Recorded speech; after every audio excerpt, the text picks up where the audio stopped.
The 1960s witnessed a musical revolution known as the British Invasion. English rock bands like the Beatles, the Rolling Stones, and The Who touched down in the US and were influencing music, fashion, and culture across the country. But one of their peers, the Kinks, had to stay home in Britain because they were banned from America. The Kinks were formed by two brothers, Ray and Dave Davies, who had a highly turbulent relationship. Dave was the younger of the two and once said, "I like to say Ray was only happy for the first 3 years of his life, until I came along, but he's still my brother." The brothers formed a band during the school years, with Dave as the lead guitarist and Ray as the singer and songwriter. A self-produced demo got them signed to Pye Records, and their single, You Really Got Me, is a song that would change music forever. Dave recalls coming up with the guitar riff for the song and said, "My childhood sweetheart Sue got pregnant and we wanted to get married, but our parents said we were too young and they split us up. I was a rebellious, angry kid anyway, but that had a profound effect on me. I was full of rage. A little later, I was very depressed and fooling around with the razor blade. I could easily have slashed my wrist, but I had a little green amplifier, an Elpico, that was sounding crap.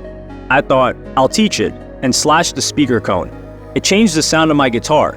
Then, when I wired that amp up to another, a Vox AC30, it made it a lot louder." This created a distorted guitar sound that was never heard before and highly influenced other rock movements such as punk, heavy metal, grunge, and many more. During its release in 1964, the song reached number 7 in the US. Ray Davies said that Pye Records even stopped the production of every other record on their label in order to make more and more copies of the single. Follow-up singles All Day and All of the Night and Tired of Waiting For You also performed well. The band's album peaked in the UK at number 3, and the two artists ahead of them were the Beatles and the Rolling Stones. And like these two bands, it made sense for them to follow in their footsteps and tour the USA. During this time, the US market was the largest and most influential market in the world, and cracking America could change their lives financially forever. In 1964, the Beatles performed on The Ed Sullivan Show, which had 73 million viewers and put them on a platform not like ever seen before. While the Kinks were gearing up for their US tour, they played a now infamous warm-up gig in Cardiff in Wales. There was tension within the band, and this time, it was not even between the two brothers. Dave Davies and the drummer Mick Avory were not on friendly terms because of an altercation the night before, so they were not seeing eye to eye when they were on stage. 2 songs into the set, Dave looks over at Mick and shouts, "Why don't you get your out and play the snare with it? It'll probably sound better." Mick responded by taking a cymbal from his drum set and knocked Dave out cold on stage.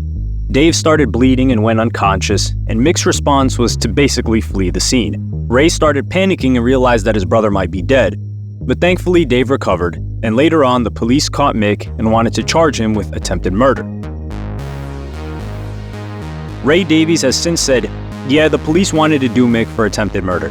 News at 10 even interviewed him later on that night from a secret location. When they finally caught up with and arrested him, Mick tried to deny it all, but the cops turned around and said, "Mr. Avory, we've got 5,000 witnesses." In the interest of the band, Dave dropped all charges, but this was the context in which they started their tour of America and embarked on one of the most important moments of their lives.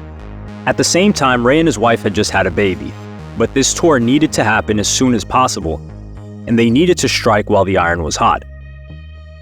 On June 17, 1965, the Kinks landed on American soil, and on that same day, they appeared on The Clay Cole Show to promote their latest single, Set Me Free. Hordes of teenage girls were desperate to see the Kinks, and it took them 2 hours to get inside the hotel they were staying at. Their first gig was at a cinema in New York known as the Academy of Music. However, they found that the employees at the venue openly hated rock music, and they were incorrectly advertised as the Kings. It was a warning sign of what was yet to come. Larry Page, as their manager, focused on making sure there was no fighting between the group. He said, "On board the plane, on board the coaches, I had 2 up the front, 2 up the back, and I would sit in the middle. It was a nightmare tour." While the Beatles were very good at promoting themselves with the press and the interviews, the Kinks were quite nervous in front of the camera. Most news outlets in the US deemed them as music for teenage girls and did little or no promotion of their tour.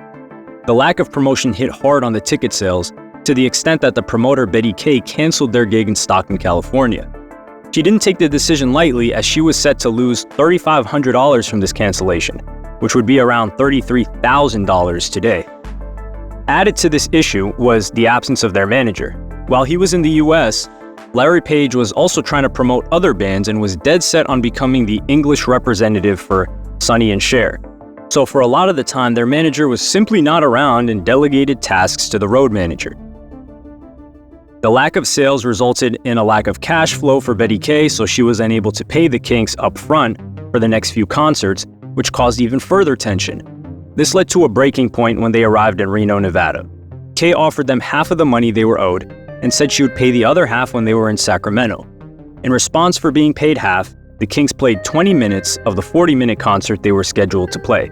Then, at the Sacramento show, the Kinks protested by playing the song "You Really Got Me" continually for 45 minutes for the entire set.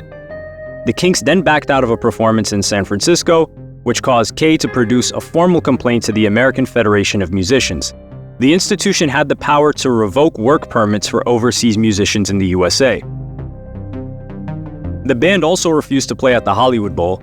Larry Page recalls this moment and said, "I got a call from Pat Doncaster of the Daily Mirror in London, who said, 'I've just got a call from Ray. He's not going on stage tonight.' I spent all day begging, pleading, and I got them on stage and I took the next flight out. I didn't need it." So Larry Page flew back to England. Then, the Kinks were scheduled to perform on the Dick Cavett Show, and this was the nail in the coffin for the US tour. According to Ray Davies, some guy who said he worked for the TV company walked up and accused us of being late. Then he started making anti-British comments. Things like, just because the Beatles did it, every mop-topped, spotty-faced, limey juvenile thinks he can come over here and make a career for himself. This was in the heat of the Cold War between the US and Russia, so the insults soon got political. He said, "You're just a bunch of commie wimps. When the Russians take over Britain, don't expect us to come over and save you this time. The Kinks, huh? Well, once I file my report on you guys, you'll never work in the USA again. You're gonna find out just how powerful America is, you limey bastard." Recalling what happened next, Davies said, "The rest is a blur. However, I do recall being pushed and swinging a punch and being punched back." The American Federation of Musicians delivered the Kinks with a 4-year ban from the United States. To this day, they have never officially given the reason why, but you can imagine it was down to their chaotic behavior. Davies has since said that other British bands were no angels either. He said, "We were unruly, but other bands also got up to terrible things, which we can't go into. We got caught." During this ban from the US, the singles would not chart any higher than number 13. The fact that they couldn't do concerts in America, which was the biggest commercial market at the time, meant that their growth was stunted. By 1968, the Kinks released their album The Village Green Preservation Society, which was the same year that the Beatles released the White Album. The Beatles sold 2 million copies of their album within the first week of its release. The Kinks sold 25,000 copies in total. The Kinks sold, in total, worldwide, 25,000 copies. It's a commercial disaster. Ray Davies has since said, "That ridiculous band took away the best years of the Kinks' career when the original band was performing at its peak." And by the time they were allowed back in 1969, the Woodstock generation had arrived and the Kinks were almost forgotten. He added, "It was a big pot of honey, an opportunity to take our careers further, and we had that denied to us." And Davies blamed it on, quote, "bad luck, bad management, and bad behavior." Additionally, Davies said that it wasn't all about the money either. "Being a bullshit 21-year-old, I said, let's make records and tour the rest of the world. But deep down, I was really hurt, because America was the inspiration for much of our music. Despite everything going catastrophically wrong, there was a silver lining. With America out of the picture, they no longer had to cater to an American audience." Davies was now singing in an English accent and writing about things that were happening around him in England. One of their most celebrated songs, Waterloo Sunset, which is a love letter to London, may not have been made had America been the target market.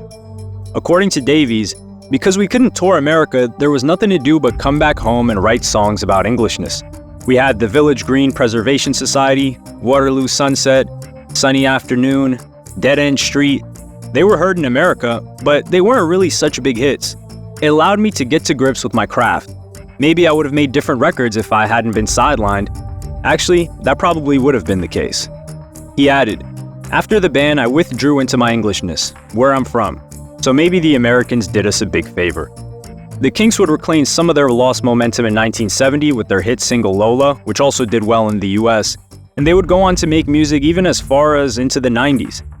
All in all though, the Kinks were an incredibly successful band, but when reflecting upon the insane levels of stardom that other British invasion bands, such as the Beatles, the Rolling Stones, and the Who achieved, there's still that sense of what could have been.